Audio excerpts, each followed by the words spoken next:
expositor. Entonces, ya está grabando. Muy bien. Hola, bienvenidos todos a la cuarta sesión del Súmate de este semestre.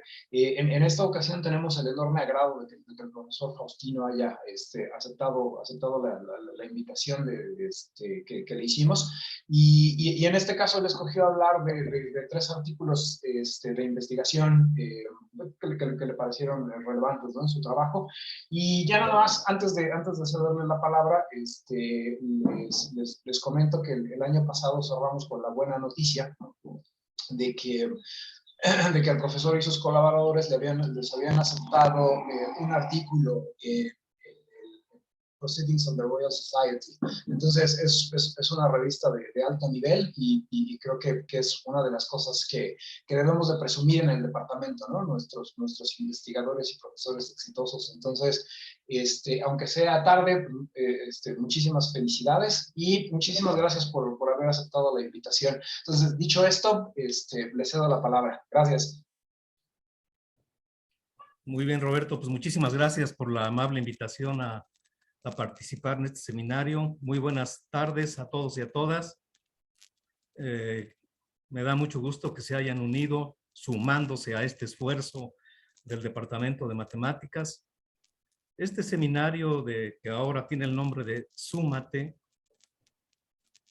tuvo su origen en un seminario del Departamento de Matemáticas cuya finalidad era dar a conocer dentro de los miembros del Departamento de Matemáticas qué es lo que hacíamos cada uno de nosotros.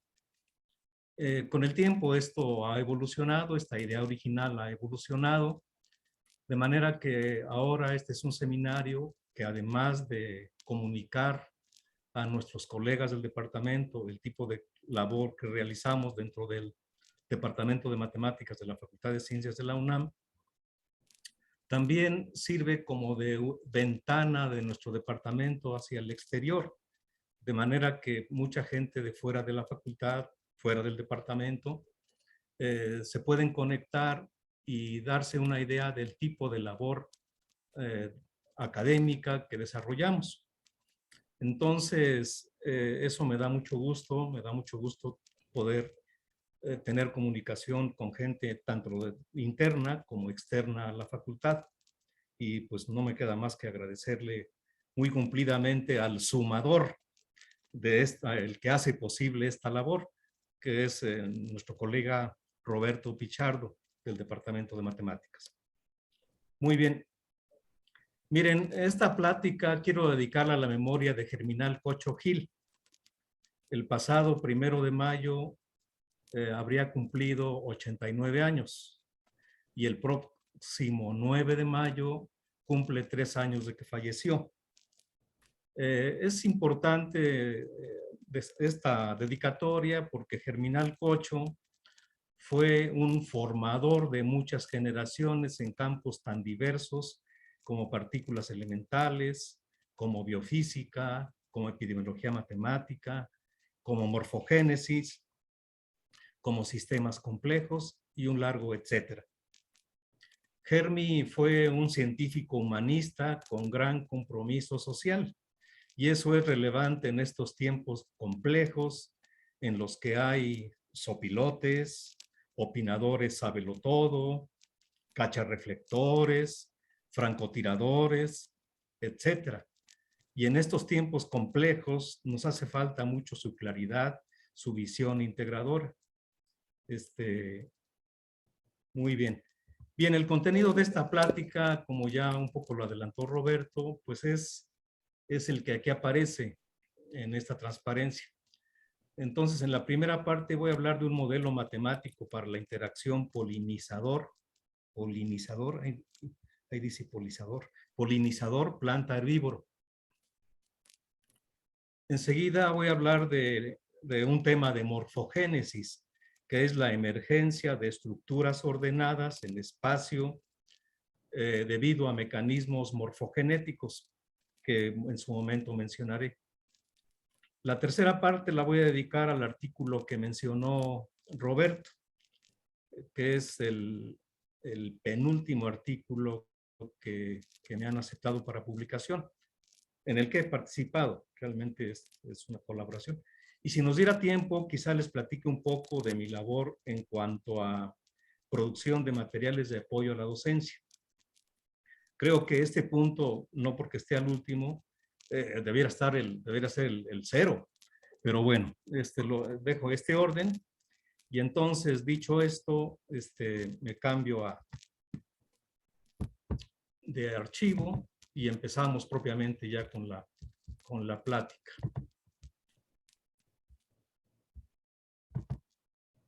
Entonces, yo espero que vean adecuadamente el archivo que aquí aparece. Pretendí hacer una presentación en Beamer muy vistosa. De plano los tiempos se me vinieron encima y pues no me dio tiempo. Entonces, lo que voy a hacer es en cada uno de los artículos quizá puntualizar los aspectos centrales de su contenido, dándoles una idea a partir de proyectarles la imagen misma del artículo. Este es un artículo publicado en el 2019 en Non-Linear Analysis, Real World Applications. Es un trabajo conjunto con Víctor Castellanos, de la Universidad Juárez Autónoma de Tabasco. Víctor es un colega con el cual he trabajado en este aspecto de modelos matemáticos asociados a la dinámica de poblaciones. De manera que lo que les voy a presentar, pues va a ser una versión resumida de este artículo, ¿sale? Que se llama sobre la existencia de un ciclo límite en un modelo matemático para la interacción polinizador planta herbívoro. Fíjense que este modelo matemático que planteamos son 3 poblaciones las que interaccionan. Y uno puede pensar en una primera aproximación a este tipo de problemática, que las poblaciones son todas homogéneas. Primerísima aproximación. De suerte que puede uno asociar a cada una de las poblaciones una variable que mida la densidad poblacional. Así hablaremos de la densidad poblacional de polinizadores al tiempo t, la de plantas y la de herbívoros. Y esta cadena de interacción entre las 3 poblaciones tiene características especiales. Si uno viera las interacciones por parejas, entonces la interacción polinizador-planta es una interacción de tipo mutualista. Es decir, como resultado de la interacción, ambas poblaciones resultan beneficiadas. Esto es si uno ve la pareja polinizador-planta. Si uno ve la pareja de interacción herbívoro-planta, desde el punto de vista demográfico, uno puede entenderla como una interacción de tipo presa-depredador, en el que los herbívoros consumen presas y como resultado de esa interacción, la población de plantas se ve disminuida, mientras que la de herbívoros se ve favorecida. Pero fíjense que la interacción entre herbívoros y plantas perjudica de forma indirecta a los polinizadores, porque los herbívoros al consumir plantas tienen menos opciones, los polinizadores, de visitar plantas. Entonces, estamos en presencia de una interacción entre 3 poblaciones donde la manera directa de perjudicar es de los herbívoros a las plantas y de forma indirecta a los polinizadores. Muy bien. Entonces, desde el punto de vista de dinámica de poblaciones, una de las cosas importantes cuando uno estudia modelos de dinámica de poblaciones es dar las condiciones bajo las cuales las poblaciones coexisten. Es decir, que las poblaciones en interacción, ninguna de ellas se extinga a medida que el tiempo avanza. Eso es en dinámica de poblaciones. Desde el punto de vista de la modelación matemática, esta coexistencia ecológica puede ser descrita desde el punto de vista dinámico de distintas maneras. Una posibilidad es que el modelo matemático correspondiente tenga un atractor global en el octante positivo y que las coordenadas del atractor global sean positivas, desde luego. Esa es una posibilidad. Otra posibilidad es la búsqueda de comportamientos periódicos aislados, es decir, la existencia de ciclos límite en el espacio tridimensional de las densidades poblacionales. Y en este caso, que sea un ciclo límite atractor. Entonces, este problema ecológico, como lo dije, formulado matemáticamente, es el que va a ser, fue motivo de este análisis. Muy bien. Entonces, dicho esto a manera de gran síntesis de introducción, déjenme ir rápidamente hacia las premisas que sustenta el modelo matemático del cual les quiero platicar en estos primeros 15, 20 minutos. Entonces, las premisas detrás de este modelo matemático que les voy a platicar son las siguientes. Vamos a pensar que la población de polinizadores, además de obtener néctar o polen de las plantas, también tienen otra fuente limitada de recursos. De manera que los polinizadores obtienen beneficios de las plantas, pero las plantas no son vitales para los polinizadores. Es decir, que para los polinizadores la interacción mutualista con las plantas es de lo que se conoce como mutualismo facultativo, en el sentido de que si interaccionan con ellos se ven más beneficiados, pero ellos tienen también sus propios recursos, otros limitados. La hipótesis 2 es que las plantas son polinizadas exclusivamente por estos polinizadores. El significado de esta hipótesis es que la población de plantas es altamente especializada y que la interacción mutualista con los polinizadores es de tipo obligado. Es una diferencia importante respecto a lo que ocurre para los polinizadores.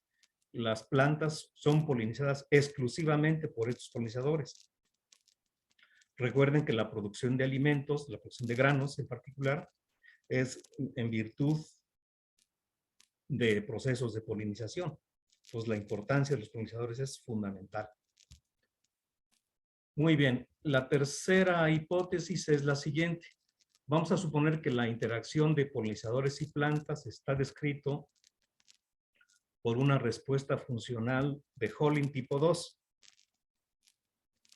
Es decir, que es una función monótona con crecimiento limitado. Eso es lo que quiere decir esto. La hipótesis 4 es que la interacción plantas-herbívoros está descrita por una respuesta funcional de Holling tipo 4. Esto, dicho muy en breve, quiere decir que a bajas densidades los herbívoros consumen más plantas, hasta llegar a un tope máximo, a partir del cual la razón de consumo de plantas por parte de los herbívoros empieza a disminuir. Es una especie de saciedad que adquieren a densidad de plantas alta. Vamos a suponer que las plantas son la única fuente de alimento de los herbívoros. Es decir, que si no hay plantas, la población de herbívoros tiende a la extinción. Con estas 4 o 5 premisas, denotando por X de T a la población de polinizadores, Y de T la de plantas y Z de T a lo de los herbívoros, entonces el modelo matemático resultante es el que aquí aparece, donde la velocidad instantánea de cambio de cada una de las densidades satisface el sistema de 3 ecuaciones diferenciales 1 que aquí aparece, en el que aparecen funciones f, g y s de x y H de Y, que ahorita describo. Entonces, el modelo matemático se plantea como un sistema de 3 ecuaciones diferenciales ordinarias, donde las funciones que aquí aparecen, f, g, s y h, están dadas explícitamente de esta manera. Para s de x, como está aquí, si lo sustituimos acá arriba, entonces, en ausencia de plantas, es decir, este término se anularía y entonces la población de polinizadores crece logísticamente, con capacidad de carga kappa. Eso es el término de crecimiento de la población de plantas, digo, de polinizadores. Y la interacción con la planta le beneficia.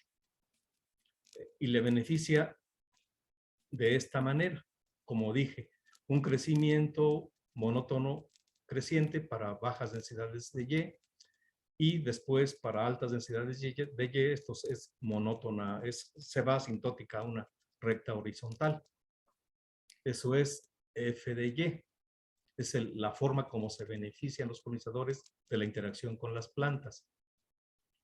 Mientras que la interacción de herbívoros con las plantas está descrita por esta función H, que depende de la densidad de plantas. Vean ustedes que esta es la respuesta funcional de Hollin tipo 4. Vean ustedes que esta función, si H crece, es muy grande, entonces esta se transforma en una del tipo F de Y, para C suficientemente grande. De suerte que, y si C no es suficientemente grande, entonces esta función H de Y es monótona creciente hasta un máximo. Una vez que lo alcanza, se vuelve monótono decreciente. Esta capacidad de saciedad que yo le llamaba. Muy bien. Y la función G, que es el perjuicio que se da debido al consumo de plantas por parte de los herbívoros, cualitativamente le vamos a pedir estas propiedades, que evaluada en 0 valga 1, que sea una función decreciente y que sea positiva, ¿verdad? Estas cualidades le vamos a pedir a la función G. ¿Sale? Muy bien, entonces, vean ustedes que si uno incorpora estas funciones S, F y H en el modelo 1, pues el modelo 1 es un sistema de ecuaciones diferenciales autónomo, no lineal, en el que aparece una gran cantidad de parámetros. Todos ellos que tienen una importante interpretación ecológica. ¿Vale? Por ejemplo, aquí kappa es la capacidad de carga del medio y B es la densidad, la velocidad instantánea per cápita de crecimiento de los polinizadores a bajas densidades. ¿Sale? Muy bien. Entonces, estamos ante el escenario matemático, ante el estudio de un sistema de 3 ecuaciones diferenciales dado por un campo vectorial, función de R3 en R3, no lineal, en el que aparece una gran cantidad de parámetros.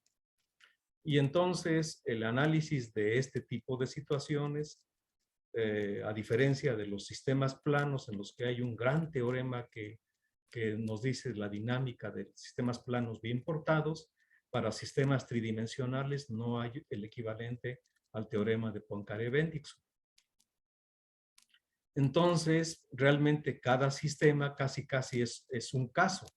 Y entonces, para cada sistema, pues uno tiene que agenciárselas con herramientas existentes o desarrollando pues lo que sea apropiado para cada caso. ¿Estamos? Entonces, lo que vamos a hacer, les voy a bosquejar rápidamente el análisis que hicimos del sistema 1. En algunos, bueno, de hecho, de inicio, empezamos restringiendo qué tipo de funciones vamos a considerar. Y para la función G que que consideramos aquí, cuyas características están dadas en H1, que está acá, vamos a considerar la función idénticamente 1. Esa, es nada más. Y vamos a restringir algunos parámetros. C igual a 4, la C, recuerden, aquí aparece. A igual a 1. Y todos los demás parámetros, que son un friego, son bastantitos, son positivos. ¿Estamos? Muy bien. Entonces, una vez que hacemos estas acotaciones, el primer resultado que demostramos es que existe una familia de 3 parámetros, de tal manera que el punto de coordenadas 2, 1, 2 es un punto de equilibrio del sistema de ecuaciones diferenciales 1. ¿Estamos?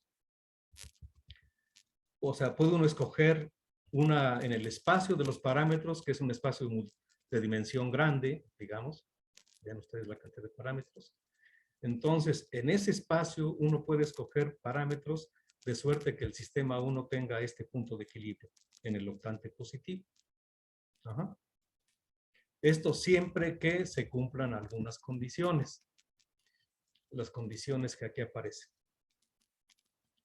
Ahorita, si quieren, no le pongan mucho detalle a los aspectos técnicos. Voy a procurar serlo, no siendo una plática para grandes masas, para un público intermedio.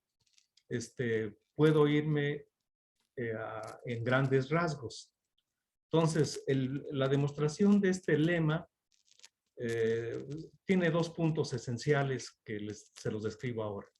Un primer punto es que en vez de estudiar el sistema 1, estudia otro que le es topológicamente equivalente. Es decir, que la dinámica del sistema 1 es la misma, cualitativamente hablando, que la del sistema transformado. El sistema transformado se obtiene reparametrizando las trayectorias del sistema 1 a través de introducir la variable tiempo tau, una variable que mide el tiempo tau, dada a través de esta función, de tal manera que la derivada de t respecto a tau sea esta función. Y entonces escribe uno las densidades originales en términos de esta composición de funciones, t evaluado en tau evaluado en t, y a eso le aplicas x, eso te da x de t. Y así con las otras 3 variables. De suerte que en términos de este nuevo tiempo, la ecuación del sistema 1 se transforma en el sistema 2 que está aquí. Evidentemente la no linealidad, esa no nos la quitamos, digo, por suerte. Ajá. Entonces, damos origen a este sistema, el sistema 2. Insisto, si quieren ahorita los detalles nos podemos saltar. Con mucho gusto puedo platicar de ellos por separado. Y entonces, puede uno probar que el sistema 1 es topológicamente equivalente al sistema 2 en el octante positivo. ¿Sale? Muy bien. Entonces, estudiaremos el sistema 2. Y de ese sistema 2, uno puede dar relaciones entre parámetros. Son relaciones un poco elaboradas, son resultado de trabajo intensivo, con cálculo simbólico apropiado, pero uno puede encontrar en el espacio de los parámetros relaciones entre ellos, de suerte que el sistema 2 tenga por puntos de equilibrio los puntos que acá están indicados. Uno de ellos es el 2, 1, el 2, 1, 2. Aparece otro que puede estar también en el octante positivo para kappa menor que 2. Y siempre que la tercera componente de P2 sea positiva. La tercera componente de P2 es una expresión un tanto elaborada de los parámetros. Pero bueno, el chiste es que se pueden escoger relaciones entre los parámetros de suerte que el sistema 2 tenga estos dos puntos de equilibrio. No son los únicos. Realmente el sistema 2 tiene otros dos puntos de equilibrio. Uno es el origen de coordenadas y otro es el kappa 00, P4. Para fines del análisis nos vamos a centrar en el punto de equilibrio 2, 1, 2, en el octante positivo, como decíamos. Muy bien. Entonces, lo que voy a mostrarles a continuación es que el sistema 2 se pueden seleccionar parámetros, todavía más, se pueden hacer combinaciones apropiadas de los parámetros, de suerte que el sistema 2 exhiba un ciclo límite atractor, el cual surge a través de una bifurcación de Hopf. ¿Y qué es el límite? Este ciclo límite, nosotros demostramos su existencia, ¿verdad? Escogiendo valores de los parámetros apropiados. Eso, insisto, eso no es inmediato cuando hay parámetros, cuando el número de parámetros es grande, como es el caso. Y logramos demostrar ese resultado y el tipo de estabilidad del ciclo límite lo determinamos a través de calcular el primer coeficiente de Lyapunov, y el signo de ese primer coeficiente de Lyapunov nos dice el tipo de estabilidad del ciclo límite que surge a través de una bifurcación de Hopf. ¿Sale? Entonces, ese es el resultado grande. Y para eso, bueno, hay varios lemas previos que no los voy a atosigar con las cuentas, pero el resultado grande es el siguiente teorema. El teorema lo que dice es que siempre que se cumplan una serie de hipótesis H1 hasta H4, quien quiera ver los detalles le puedo mandar el artículo, de tal manera que el punto de coordenadas 2,1,2 es un punto de equilibrio y que la aproximación lineal del sistema en el punto P1 tiene un par de valores propios que son imaginarios y uno que es real y que no es cero. Y que el sistema exhibe una bifurcación de Hopf en P1. Más aún, tal sistema tiene un ciclo límite atractor que está en el primer octante positivo y rodea, con las comillas del caso, porque estamos en R3, al punto P1. Entonces, ese es el resultado, el gran resultado, digamos, de este trabajo. El cálculo, como dije, del primer coeficiente de Lyapunov no es algo sencillo, es muy masiva el cálculo. Se usa, entre otros, los términos de orden cuadrático, de orden cúbico del sistema lineal, Es una expresión complicada, consume mucho tiempo de cálculo simbólico. Y bueno, una vez que determinamos la relación de parámetros para los cuales existe el ciclo límite atractor, pues nos dimos a la tarea de hacer las simulaciones numéricas con la intención de mostrar el espacio-fase. Y entonces, a partir de la condición inicial que aquí aparece, entonces la trayectoria del sistema evoluciona de tal manera que se va al ciclo límite, que se ve aquí en sombreadito.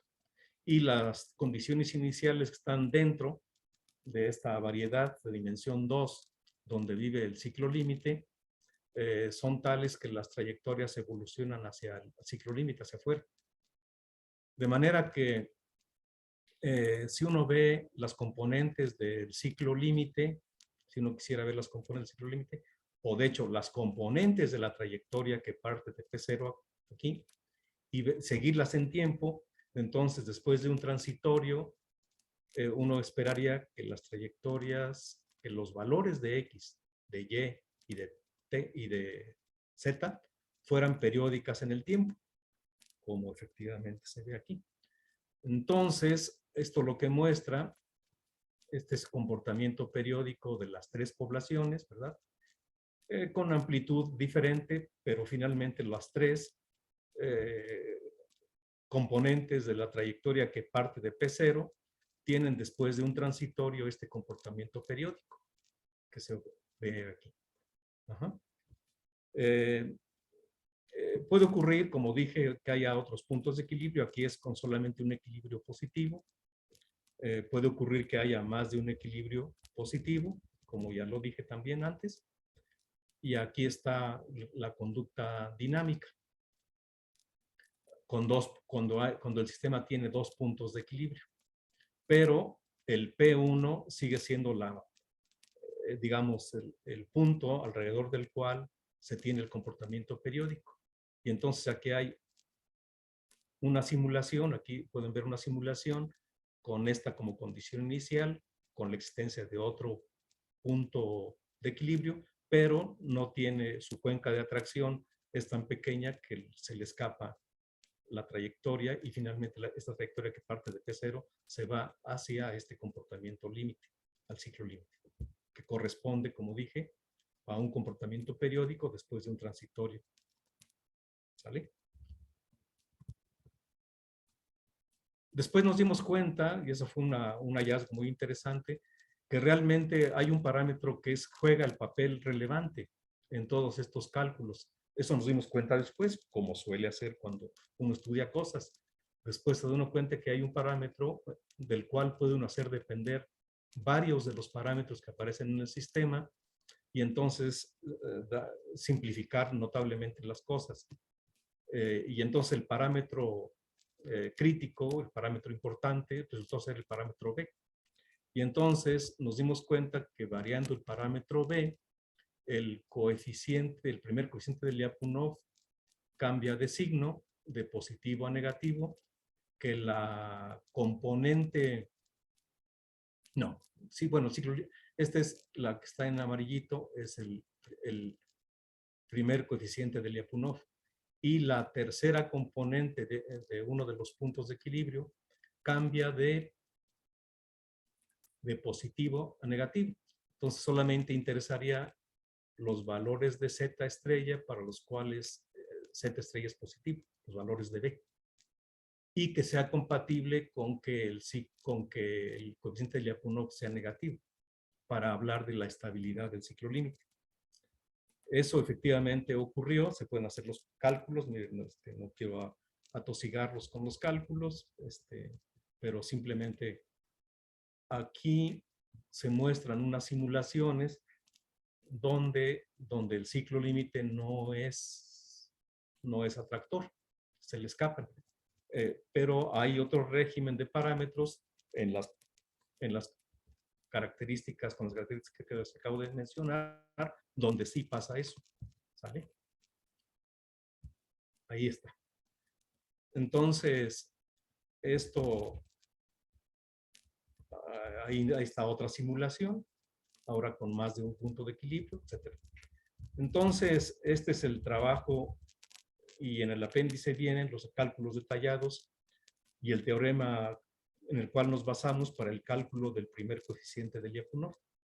Entonces, en resumen, sí fuimos capaces de describir la coexistencia ecológica a través del sistema de ecuaciones diferenciales 1, exhibiendo un comportamiento periódico asociado a un ciclo límite que se origina a través de una bifurcación de Hopf. Y el ciclo límite es un atractor, en algunos casos. Aquí están las cuentas hechas, algunas de ellas, en el apéndice, pero pues eso no viene al caso atosigarlos con las cuentas. Miren, son masivas realmente. Muy bien, entonces... Disculpe la interrupción, profesor. Natalia Mantilla tiene una pregunta. Sí, ¿Quedamos al final o lo haremos ahorita? Esa es la pregunta, no sé, bueno, la primera pregunta es ¿qué prefieres? Si me la guardo para el final o ahora porque es relevante este trabajo. Me preocupa que si me dedico a contestarlo, a lo mejor me espero. Me va el tiempo para las otras partes. Sale. Ok, entonces este fue el resumen del primer artículo. Ahora les presento el resumen del segundo. El segundo es una colaboración con Andrew Krause, del Instituto de Matemáticas de la Universidad de Oxford, con Jorge Castillo, de la Universidad Autónoma de Guerrero, y Pablo Padilla, de Limas, de la UNAM.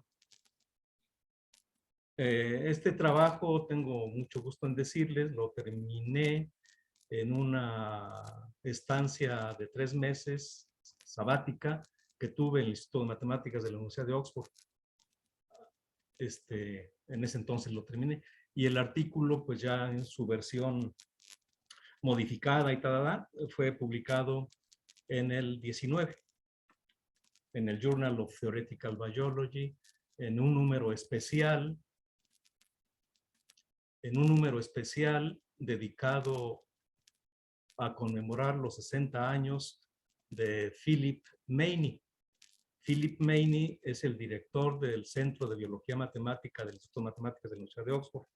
Philip fue mi supervisor de doctorado hace mucho tiempo, no les digo cuánto porque ya ni me acuerdo cuánto. Sale. Muy bien, este trabajo está en buena medida, bueno, originalmente motivado por el mecanismo morfogenético propuesto por Turing. Les recuerdo en 3 palabras cuál fue la propuesta que planteó Turing como un mecanismo morfogenético. Turing planteó un modelo matemático, así genéricamente hablando, que contiene 2 términos fundamentales, que es difusión de sustancias y reacción de ellas. Y lo que dijo, bueno, lo que predijo Turing es que uno puede seleccionar los parámetros en un régimen apropiado, ¿verdad? De manera que si uno parte de un estado estacionario y homogéneo de las sustancias en el espacio y uno perturba ese estado estacionario y homogéneo apropiadamente, entonces la evolución espacio-temporal de las sustancias que él llamó morfógenos en el medio evolucionarán de suerte que su distribución en el espacio no sea azar, ni sea ruido, sino que son estructuras ordenadas. Y a esos son los que se les conoce en la literatura como los patrones de Turing. Entonces, este trabajo introdujo una modificación al esquema de Turing. De ahí que hablemos de los patrones de Turing-Hopf. Y ese es un ingrediente. Entonces, un cambio en las condiciones que dio Turing, para hablar ahora, en vez de Turing, patrones de Turing, hablar de patrones de Turing-Hopf. Seguramente algunos de ustedes ya estarán imaginando. El Hopf ya nos apareció en el trabajo previo, ¿verdad? Y el otro ingrediente que ya no es novedoso a estas alturas, lo fue en su momento, pero ahorita ya no, es que el crecimiento del dominio, donde los 2 fenómenos fundamentales, los 2 procesos fundamentales que propuso Turing se llevan a cabo, que es que el dominio crezca y cambie de curvatura. Y especialmente nos centramos en dos geometrías, en el toro y en la esfera. Entonces, lo que les voy a platicar a continuación es gruesamente otra vez, así muy en panorámica, cuál es el contenido de este trabajo. Muy bien. Pues entonces vámonos un poco, aquí ya dije la introducción, todo esto ya lo dije, todo esto lo dije en las 3 palabras que les platiqué. Y entonces vamos a considerar el caso en el que tenemos 2 morfógenos, 2 sustancias pues, con concentraciones U evaluada en las variables espacial y en la variable temporal, y V la otra, de suerte que la dinámica espacio-temporal en un dominio fijo esté descrita por el sistema de reacción-difusión 2 que aquí aparece. Este ya está ya se le dio su chainedita para presentarlo en público, con unidades apropiadas, de suerte que aquí el coeficiente de difusión es 1 para el primer morfógeno, para el segundo es D, que realmente es el cociente de los coeficientes de difusión para U y para V. Esta D minúscula realmente es D2 entre D1, o algo así debe ser. Y la parte reactiva que consideramos, la parte cinética, es de tipo cúbico. Básicamente captura la noción de la cinética asociada a un modelo de Fitzhugh-Nagumo, en la que aparecen parámetros, el parámetro C, el parámetro I0, que desde el punto de vista en la visión de Fitzhugh-Nagumo, esta I0 representa la corriente aplicada. Entonces, en la parte cinética para U aparece este acoplamiento entre U y V, donde U aparece de orden cúbico, mientras que el acoplamiento para V es lineal en ambas variables. No obstante su linealidad en el segundo, pero la no linealidad acá, en el rango de parámetros apropiados, esto origina conductas espaciotemporales no sencillas. Entonces, este planteamiento del sistema de reacción-difusión 2 es, como dije, ¿qué dije? Es en un dominio fijo. Y donde esta delta que aquí aparece es el operador de Laplace, el operador laplaciano. En ambas ecuaciones. Muy bien. En un trabajo que publicamos allá por el 2004, y en ese momento sí fue novedoso, fue el cómo incorporar el factor crecimiento del dominio en sistemas de reacción-difusión. En ese momento, Ramón Plaza, Philip Meini, Pablo Padilla, Rafael Barrio y yo propusimos un marco teórico para incorporar en la modelación matemática el hecho de que el dominio sobre el cual se realizan los dos procesos fundamentales, reacción y difusión, crezca debido a mecanismos internos y además su curvatura cambie.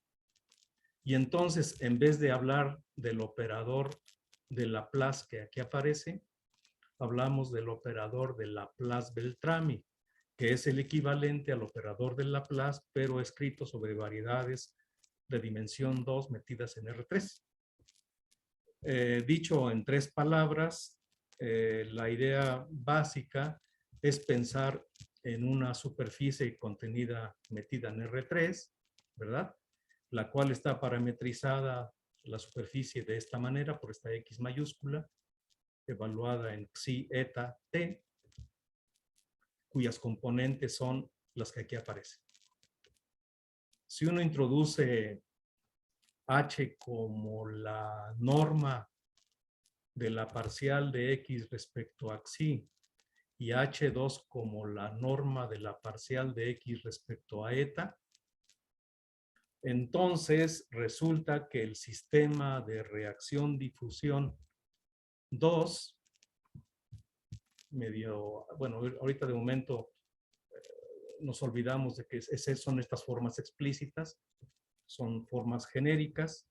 Entonces, el sistema de reacción 2, escrito en la variedad de dimensión 2 metida en R3, se escribe como el sistema de reacción-difusión más elaborado que aparece con el número 3 aquí. Donde vean ustedes que las H1, H2 dan cuenta de las características geométricas que tenga la variedad de dimensión 2. Y en este término de aquí es el que se conoce como el operador de Laplace-Beltrame. Entonces, lo que voy a hacer a continuación es ver cuál es la forma explícita que aparece, que toma el sistema 3 en las dos geometrías que enuncia el artículo, el toro y la esfera. Para ello voy a suponer que el crecimiento de estas variedades es isométrico. ¿Eso qué quiere decir?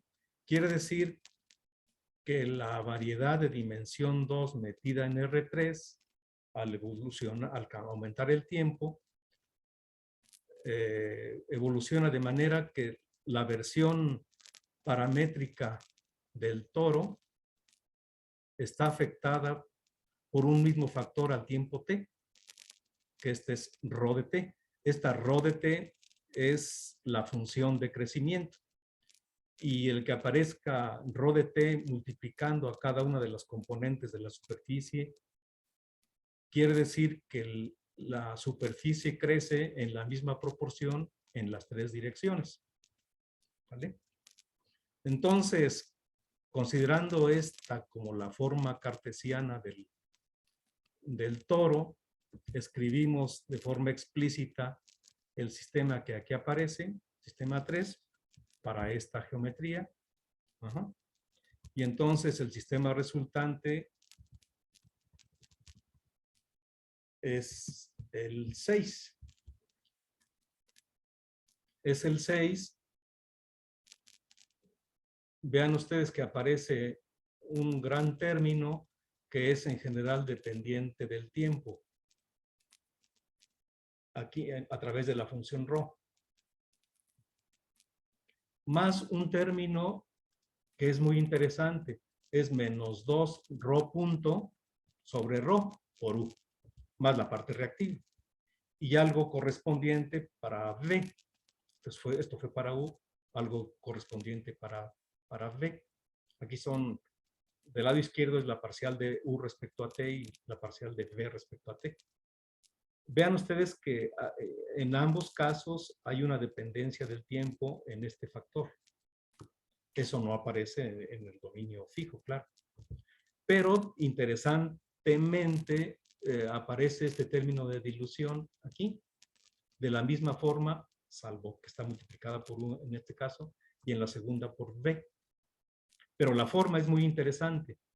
Y entonces, cuando vimos que este término de dilución propio del proceso de crecimiento tomaba esta forma, dijimos, eso quiere decir que podemos hacer una gran suposición, de suerte que esto lo simplifique.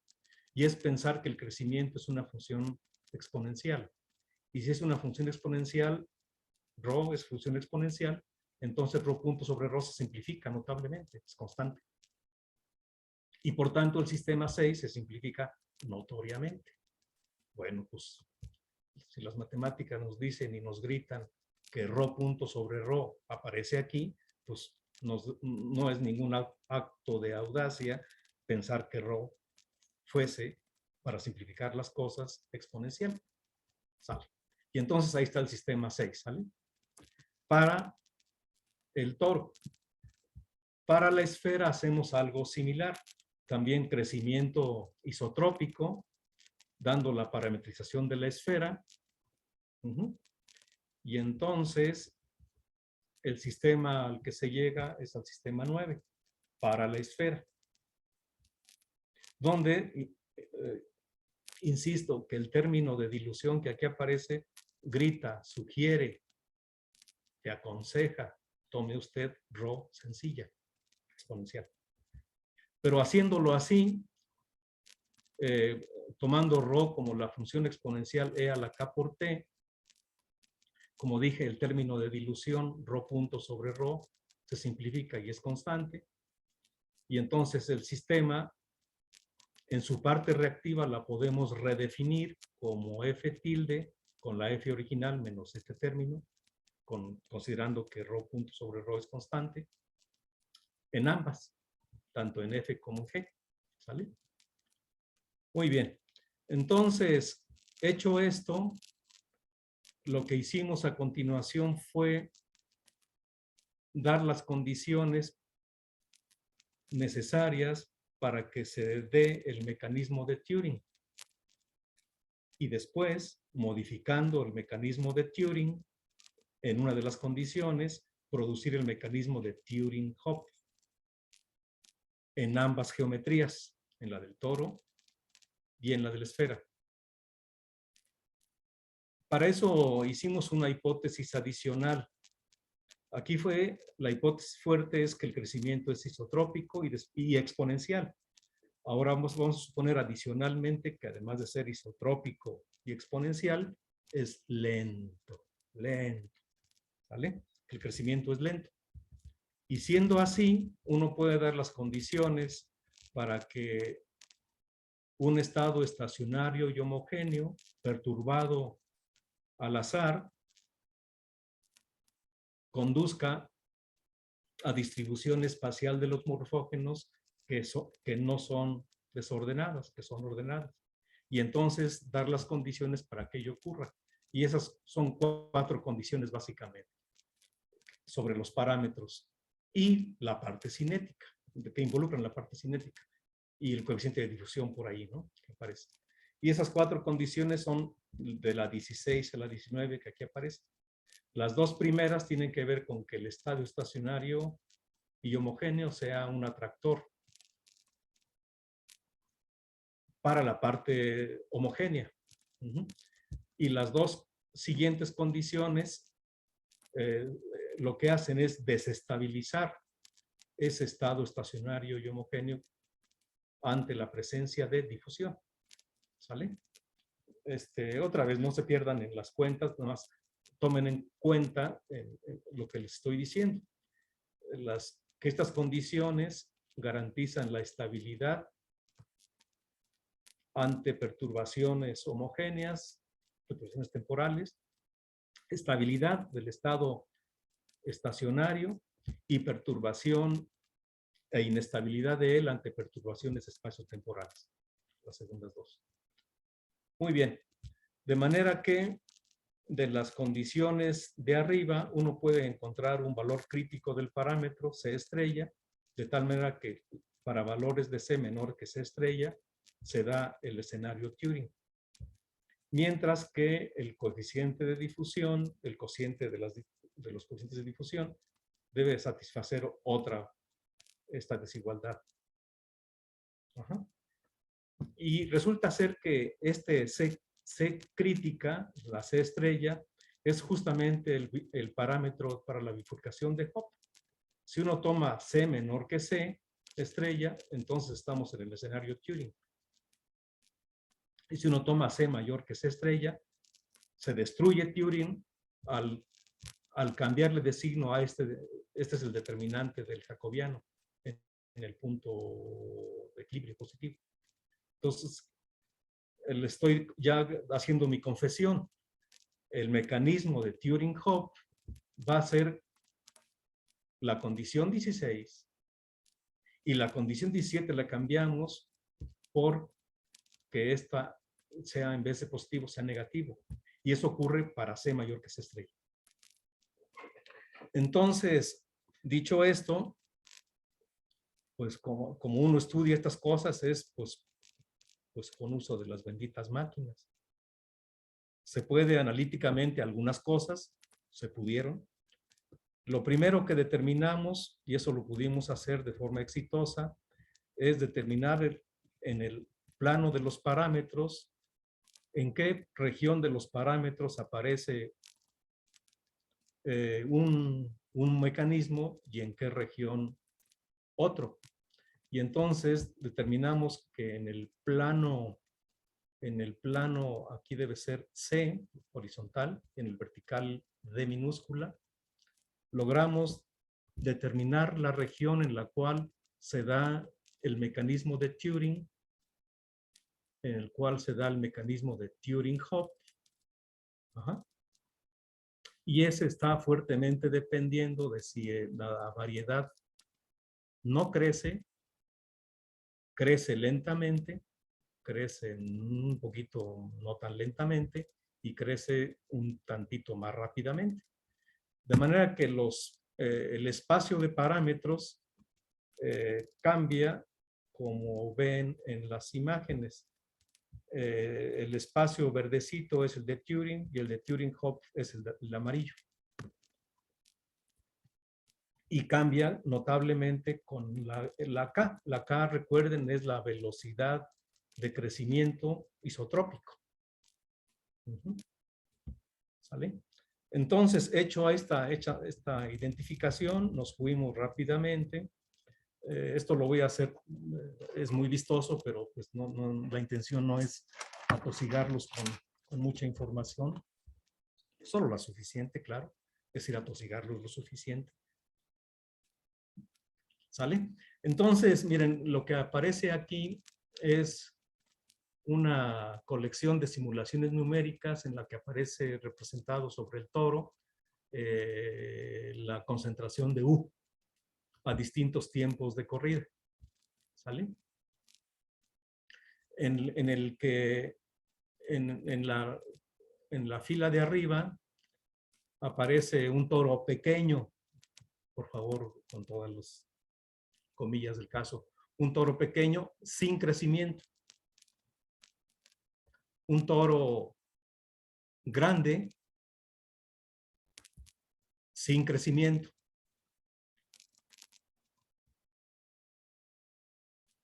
Y después un toro con crecimiento. Y los patrones que se observan al transcurrir el tiempo para tiempo suficientemente grande, estos son patrones de Turing. Entonces, vean ustedes que para toro pequeño sin crecimiento aparece en esta distribución de manchas alrededor del toro, a lo largo del toro. Si el toro es ligeramente menor, caben más manchitas y se ve más moteadito. Aquí pusimos a la misma escala para fines de comparación. Y si el toro es con crecimiento, entonces aparecen patrones de tipo laberíntico. Esto es efecto del crecimiento, más la curvatura. Bien, para otro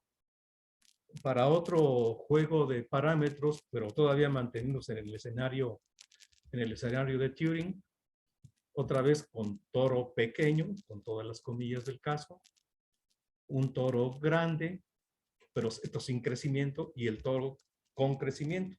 Entonces, el efecto del crecimiento, vean ustedes,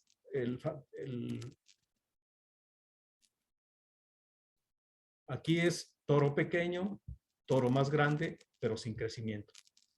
Aquí es el mismo toro, pero con crecimiento ahora. Entonces se matiza, así se acentúa los patrones laberínticos sobre el toro. Enseguida, esta que es la imagen 5, es en el escenario Turing-Hopf. Y una de las cosas interesantes que aparecen aquí, y esto como consecuencia de las oscilaciones que provienen del ciclo límite que aparece en la aplicación de Hopf, es patrones de tipo oscilatorio en tiempo. Es decir, a medida que el tiempo avanza, lo que se ve en rojito se prende y se va apagando. ¿Sale? Entonces, este comportamiento oscilatorio se lo imprime la dinámica asociada al ciclo límite. Bien, creo que los tiempos ya andan un poco complicados. Aquí también es Turing-Hopf en otro rango de parámetros. Y nos vamos a la esfera. Y en la esfera, fíjense que se reproducen patrones cualitativamente similares a los que se ven en el toro, en los dos escenarios, tanto en Turing como en Turing-Hopf. ¿Verdad? Es muy parecido. Aquí es Turing estricto. Los dos primeros son sin crecimiento, el tercero es con crecimiento pequeño, lento. Este debe ser con Turing en otro régimen de parámetros. se confirman las cualidades que se observan sobre el toro. Y en este, que es la 9, es la Turing Hop, en el cual aparecen estas cosas de prende y apaga, lo rojo. Pero la geometría, si uno cambia el régimen de parámetros, cambia notablemente a un régimen de tipo turbulento y que prende y apaga. Bien, este fue este artículo. Hay muchas cosas aquí por discutir, pero igual ya no nos da tiempo. Entonces me cambio rápidamente al último. Este último fue el que nos publicaron el 15 de diciembre de 2021. Y es una colaboración con Claude Colson, del Instituto de Matemáticas de Oxford, Helen Byrne, también de la Universidad de Oxford, del Instituto de Matemáticas, Philip Maney y Tommaso Lorenzi, del Departamento de Matemáticas del Politécnico de Torino. Me voy a ir ya aquí muy rápido, ya es cuestión de, pues sí, ya el tiempo está muy encima, pero les digo rápidamente, es un modelo que describe la dinámica de células cancerosas con células suaves, con células sanas, más células que producen ácido láctico. Este planteamiento matemático original fue planteado por este par de investigadores, Gatembi y Gaulinsky. Plantearon este sistema de ecuaciones de 3 ecuaciones diferenciales de tipo reacción-difusión, que pues de principio es interesante, es atractivo, pero que no se deja fácil al análisis. El mecanismo interesante que aparece aquí viene en la parte difusiva. Vean ustedes que la capacidad de difundirse de N depende de cuán concentrado esté M, no N mismo, sino M. No quiero ahorita meterme ya en los detalles. Nosotros lo que hicimos fue considerar un modelo más simplificado que que se prestara al análisis. Esto lo pueden ver en el artículo si alguien lo quiere. Y la simplificación que hicimos, preservando cualidades esenciales del sistema 1.1, fue el sistema que aquí aparece. Ya escrito en unidades apropiadas, es el sistema 1.3, que la difusión, la capacidad de difundirse de N, es dependiente de la densidad de M, no de N misma, fíjense. Y una propiedad adicional que tiene la ecuación de reacción-difusión, la primera, es que para M igual a 1, esta ecuación se degenera. Entonces, la primera ecuación tiene los dos ingredientes. Tiene difusión dependiente del otro, no de N mismo, sino de la otra, M, y además es degenerada. De ahí el título del artículo. El artículo dice ondas viajeras, análisis de ondas viajeras en un modelo para la invasión de un tumor con difusión degenerada y cruzada. Bien, no les doy, aquí pues ya no les doy más detalles. Simplemente les digo que el problema matemático al cual se lleva este análisis, que desde el punto de vista interpretativo es relevante, es el ver la capacidad que tiene el tumor de invadir a tejido sano. Y en particular que la geometría de la invasión siga la geometría de ondas viajeras. Esa geometría quiere decir que N como función de X y T en un espacio de dimensión 1 y M como función de X y T se expresen como N elegante de Xi, siendo Xi X menos CT. CT es la rapidez de propagación. Y entonces, escrito el sistema degenerado y de difusión cruzada en la coordenada viajera Xi, X menos CT, es el sistema 2.1 que aquí aparece.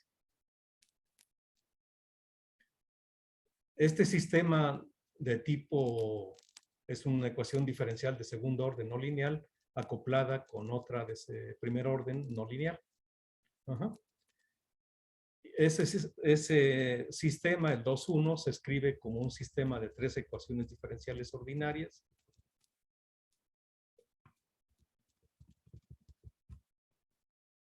Como un sistema de 3 ecuaciones diferenciales ordinarias. Déjenme ver por aquí, está adelantito. Uno introduce su sentido apropiado. Aquí está, es este.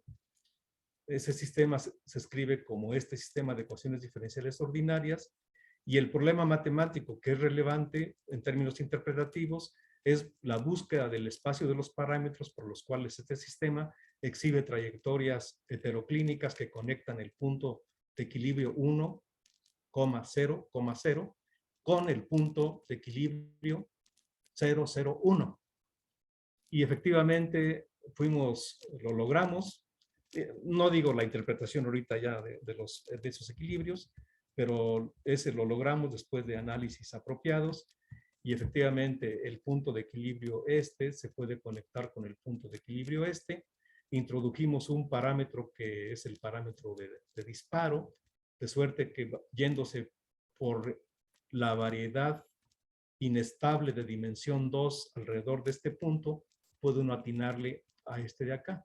Y mostramos que hay un parámetro por ahí que le llamamos parámetro de disparo.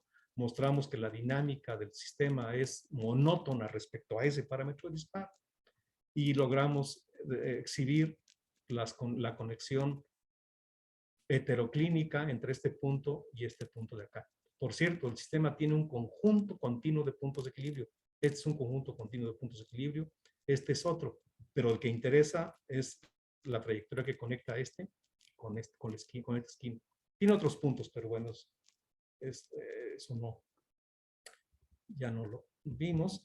Y después, eso fue en el espacio-fase. Después nos fuimos al espacio donde viven las soluciones del sistema de reacción-difusión degenerado original, y gratamente logramos ver que había un acuerdo importante entre las soluciones del sistema de reacción-difusión cruzada y degenerada con las soluciones que provienen de la trayectoria heteroclínica del sistema de ecuaciones diferenciales en 3 dimensiones. Y efectivamente captura un aspecto dinámico importante, que es este traslape, que se ha observado clínicamente, por cierto. Y esto en 2 regímenes de parámetros está la corroboración de la dinámica del sistema tridimensional con el sistema de reacción-difusión degenerada. Bien, pues miren, ya el tiempo está muy encima. No quiero atosigarlos más. Aquí hay muchas cosas que están escritas en el artículo y que no se las dije. Creo haber dicho las partes centrales. Y pues muchas gracias por su atención. Muchísimas gracias por la presentación. Natalia, ¿quieres preguntar? Gracias, Roberto.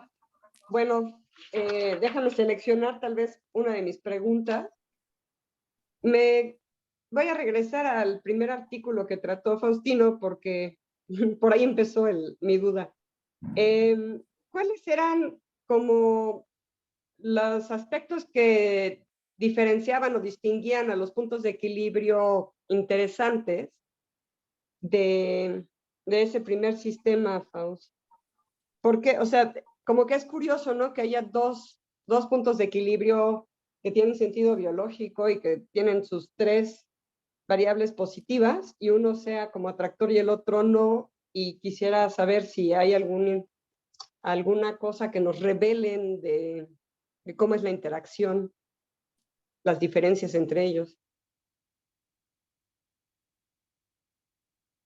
Bueno, la diferencia desde el punto de vista dinámico es que alrededor de uno de ellos, que era creo que P1, es donde se da la bifurcación de Hopf. En el otro no.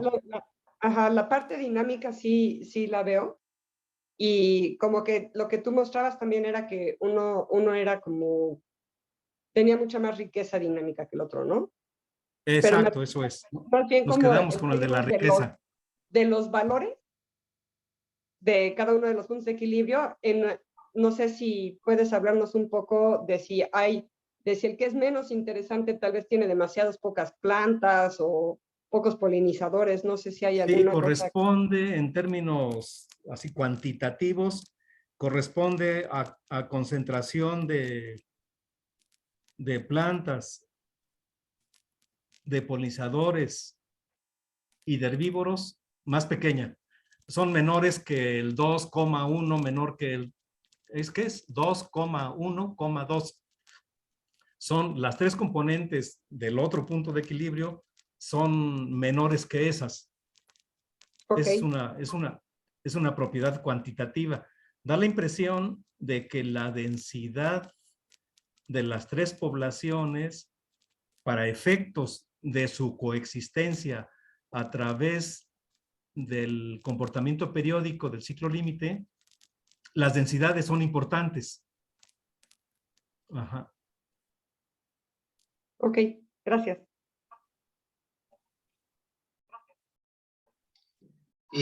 ¿Alguien más tiene? Álvaro levantó la mano. Álvaro, si quieres preguntar, adelante.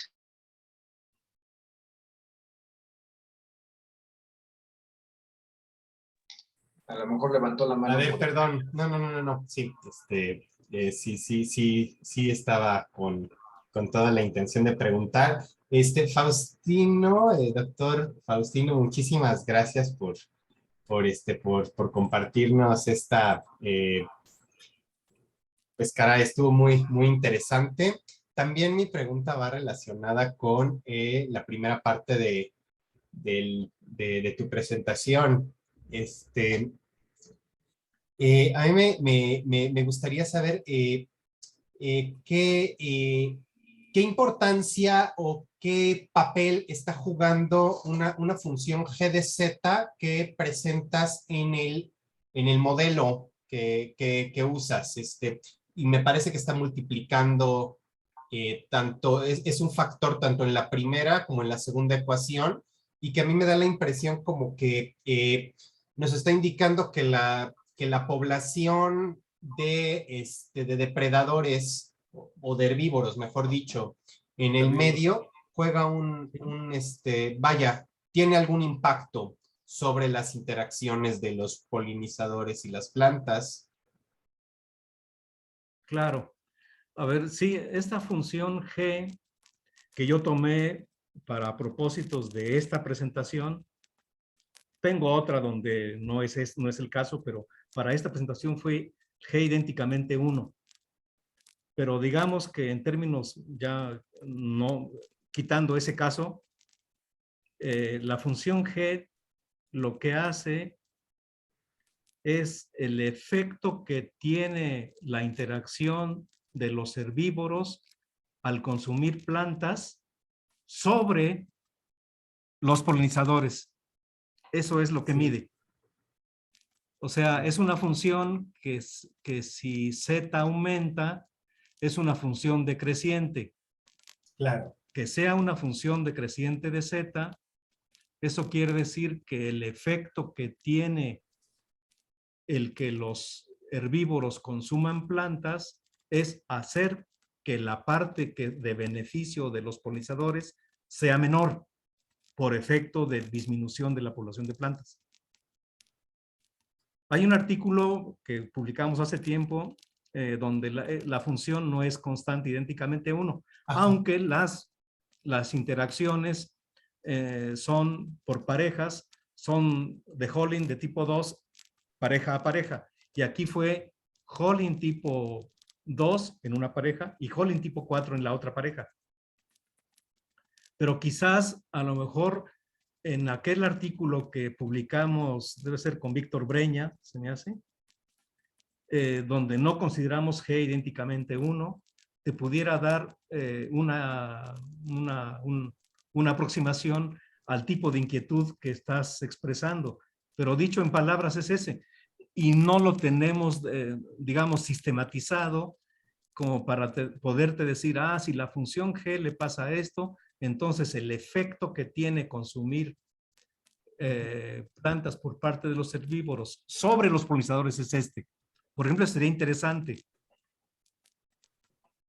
Yo No sé, creo- Álvaro, si te... Sí, sí, desde luego que sí, me parece interesante contemplarlo desde ese punto de vista. Sí, la presencia del depredador bueno, es evidentemente sí, sí afecta el resto del modelo. O sea, Por al menos supuesto. esa es la idea que yo me estoy No, llevando, no, no, ¿no? sí, sí, sí, El hecho esa es de que la idea exactamente.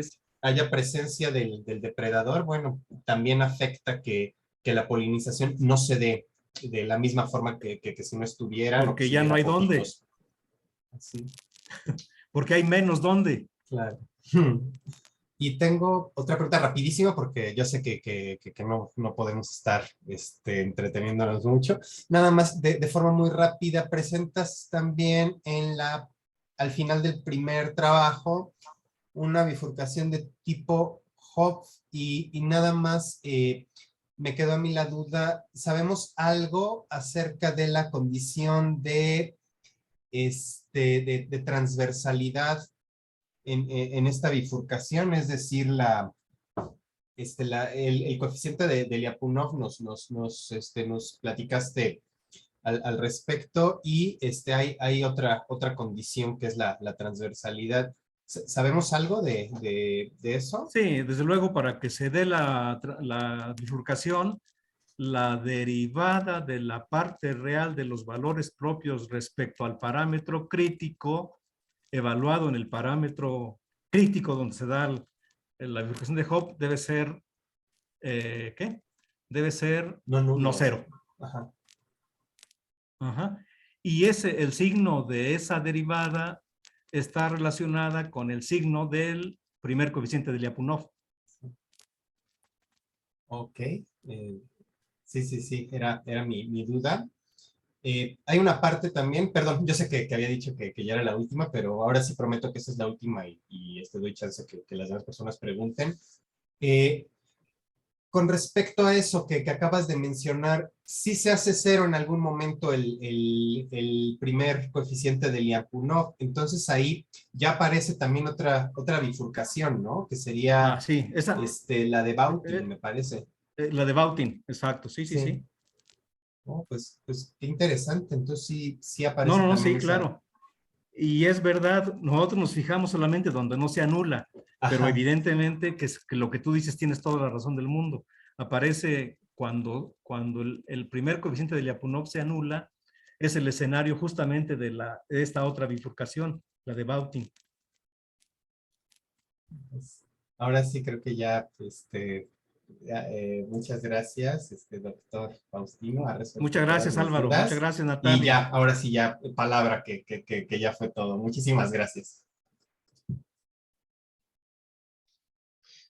Muy bien, ¿alguno más de los asistentes tiene alguna pregunta o comentario?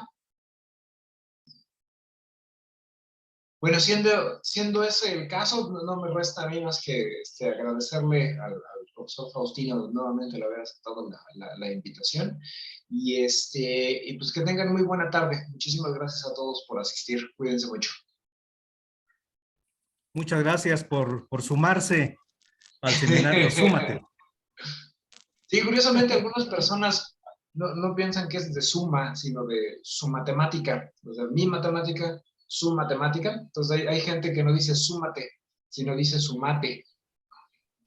Pero yo siempre lo he visto acentuado. Bueno, cuando me lo entregaron venía acentuado, entonces No, sí, yo, lo yo, he planteado yo eso. creo que lo de súmate es muy importante, porque es Sí, como un acto de congregación, de justo. unión, así de.